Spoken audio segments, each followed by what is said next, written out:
नमस्कार शेतकरी मित्रांनो, बांधवांनो.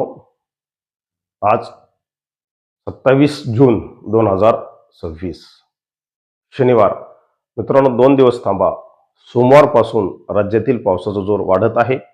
मित्रांनो, हा पाऊस कोकण, घाटमाथा, त्याचबरोबर घाटाच्या लगतचा भाग, या भागात जबरदस्त पावसाची शक्यता ही तयार झालेली आहे. हा पाऊस मित्रांनो 1 तारीख ते 6 तारखेपासून अधिक वाढणार आहे. त्याचबरोबर महाराष्ट्राच्या अंतर्गत भागातील बहुतांश जे जिल्हे आहेत पावसाविना अद्यापही कमतरतेत आहेत. यामध्ये सोलापूर आहे, धाराशिव आहे, लातूर आहे, बीड आहे, जालना दक्षिण आहे. या भागात सुद्धा मित्रांनो हा पाऊस समाधानकारक होणार आहे.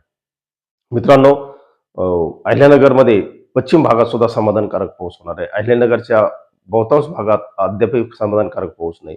छत्रपती संभाजीनगरच्या सुद्धा मित्रांनो दक्षिण भागामध्ये समाधानकारक पाऊस नाही, त्या ठिकाणी पाऊस होणार आहे. मित्रांनो, बुलढाणा म्हणजे पश्चिम विदर्भातील बुलढाणा असेल, खामगाव असेल, मेकर असेल, या भागात सुद्धा पावसाच्या ऍक्टिव्हिटीज वाढणार आहेत. हा सर्व अंदाज तुम्ही लक्षात घ्या. आणि राज्यात सोमवारपासून ते 6 जुलैपर्यंत पावसाच्या ऍक्टिव्हिटीज वाढणार आहेत. आपले जलसाठे भरण्यामध्ये काही अंशी मदत होणार आहे.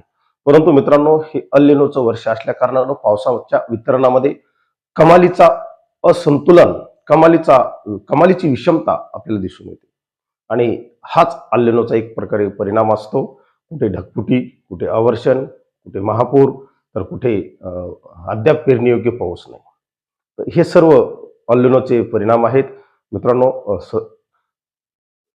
जुलैचा मध्यापर्यंत राज्यात चांगल्या पावसाचे संकेत आहेत. आणि जुलैचा जो शेवट आहे 15 दिवस, या कालखंडात राज्यात परत एकदा खंड पडण्याची शक्यता आहे. परंतु हा खंड मित्रांनो शेतीच्या मशागतीसाठी निश्चित उपयुक्त राहणार आहे. पिकांच्या अंतर्गत मशागतीसाठी हा खंड फायद्याचा राहणार आहे. असो, परंतु ह्या सर्व गोष्टी लक्षात घेता सोमवारपासून राज्यात पाऊस वाढणार आहे. कुठल्याही शेतकऱ्यांच्या पेरण्या थांबणार नाहीत, एवढं मात्र निश्चित तुम्हाला मी या ठिकाणी थांबतो. जय हिंद, जय महाराष्ट्र, जय जिजाऊ.